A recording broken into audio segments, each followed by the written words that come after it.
Let's talk about Wilmington, North Carolina, shall we? I think we should. 3, 2, 1, lift off.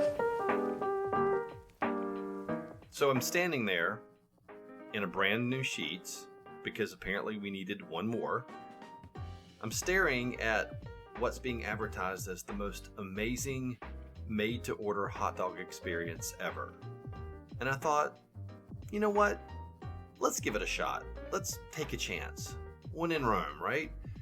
Well, I gave it a shot. And let me just say, that hot dog at Sheetz, not that hot. I've had better from a street cart. But here's what really got me. As I was standing there eating my mediocre hot dog, I looked out the window and noticed that there was another gas station right across the street. Literally, right across the street. And then it hit me. What's happening in this city? When did Wilmington, North Carolina decide that what we really need is a gas station on every corner? Today I want to talk about that. Because there's actually a really good answer. And honestly, it's more interesting than you think.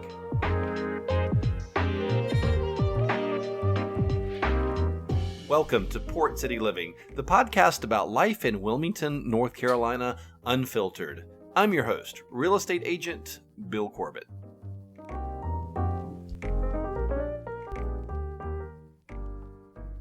So listen, I want to make sure you understand that I am absolutely not exaggerating here. Let me walk you through what's actually happening on the ground right here in Wilmington right now. Wawa broke ground several months ago on its first Wilmington location on the corner of South 17th Street and Wellington Avenue. There is another Wawa planned for Carolina Beach Road and George Anderson Drive, which happens to be right at the end of my street. So trust me, I'm watching this one very closely because I'm literally going to be able to walk to it and get another mediocre hot dog. Another one is proposed along Market Street, and Wawa alone has announced 10 sites across New Hanover, Brunswick, and Pender counties. 10. Sheetz already has multiple locations here, including one on Carolina Beach Road off of Shade Tree Lane, which is exactly where I got that hot dog. And yes, this is very personal to me.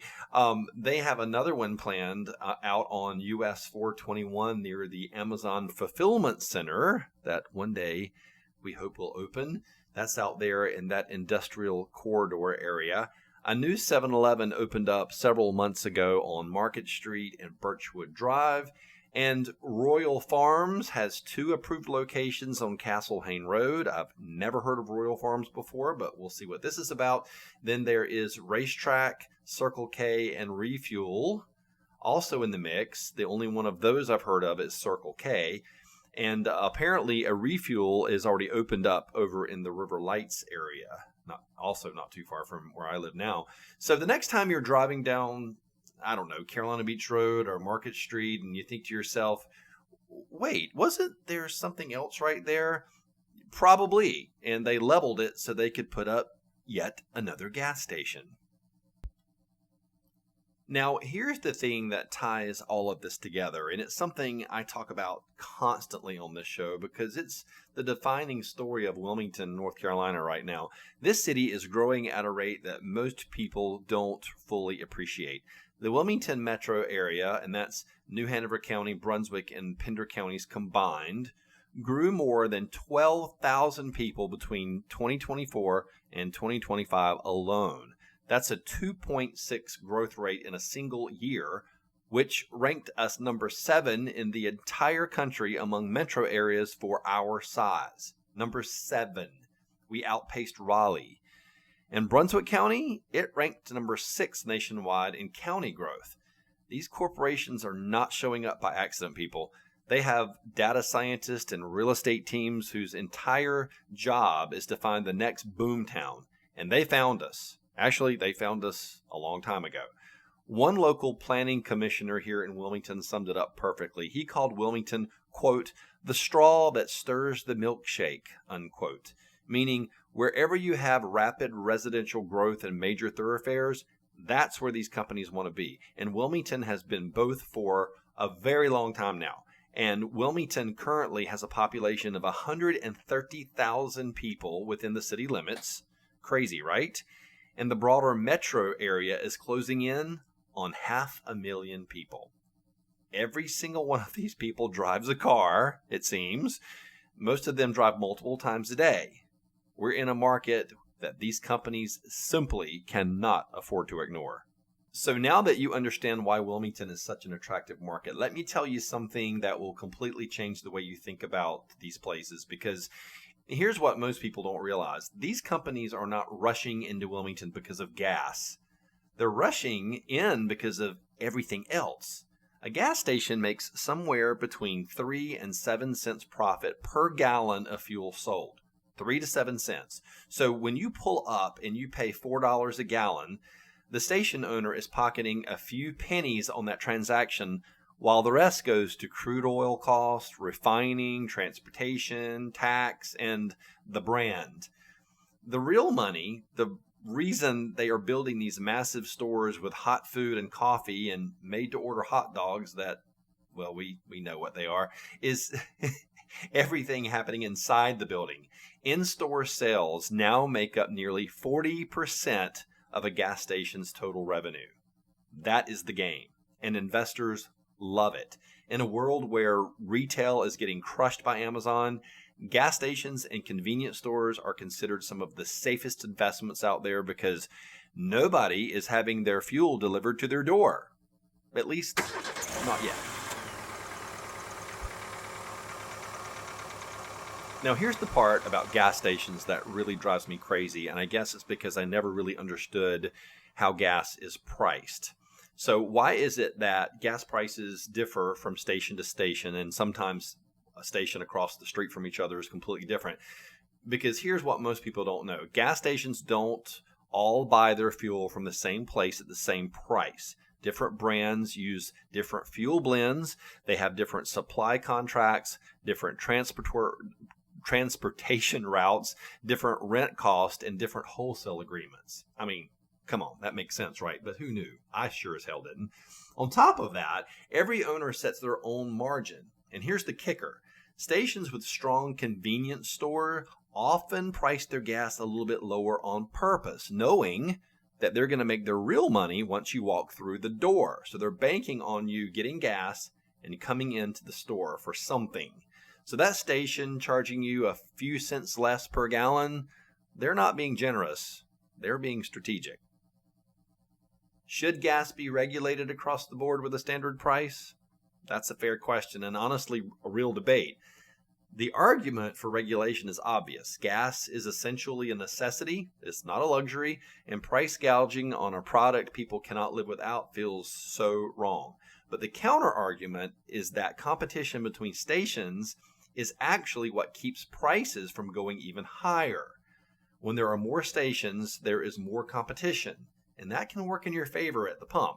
So the irony is, all these gas stations popping up on every corner in Wilmington, well, they might actually be keeping your prices lower than they otherwise would be.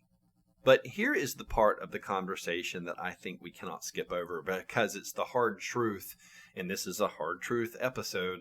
When a Wawa or a Sheetz moves into a location in Wilmington, something usually has to go, and what goes is often a small business that someone has poured their life into. The Wawa on the 17th Street is a perfect example. That location displaced an entire strip mall of established businesses, and not only did it get rid of that strip mall, it also got rid of a Pizza Hut, and it was one of my favorite Pizza Huts, so that really irritated me. Real people, real livelihoods, all gone because the corporation with deep pockets decided that corner was valuable to them and they wanted it. And here's what makes it complicated, because, and I want to be fair here, those businesses were on private property that was legally rezoned after debate and a vote. That's how the process works. But I think we have to ask ourselves as a community, at what point does growth stop feeling like progress and start feeling like erasure? At what point do we say, yes, we want development, but not at the cost of the character and a small town business fabric that makes Wilmington worth moving to in the first place? I don't have a clean answer for that, but I think it's a question worth sitting with.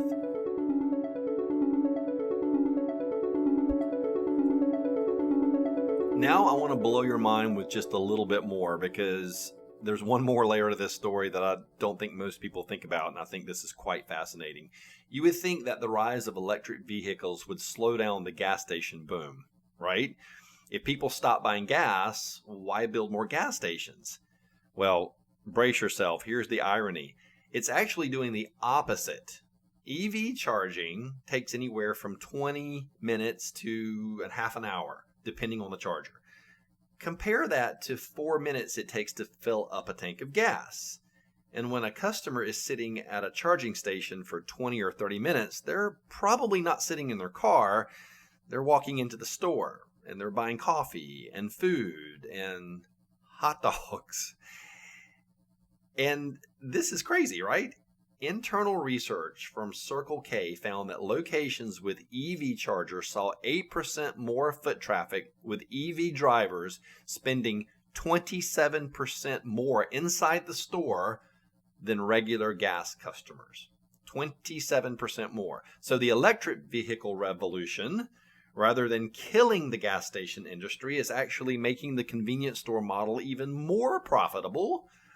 They're not going away, people. They're doubling down, and they're coming to a corner in Wilmington near you, whether you like it or not.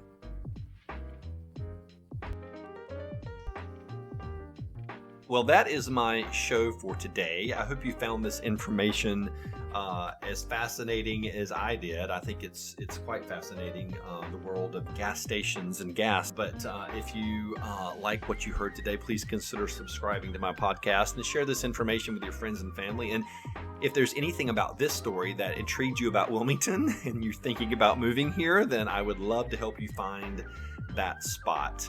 So I want to leave you with this quote from somebody anonymous. I couldn't find the person who said this, but I thought it was quite appropriate for this episode. And the quote is, "Convenience is the enemy of excellence."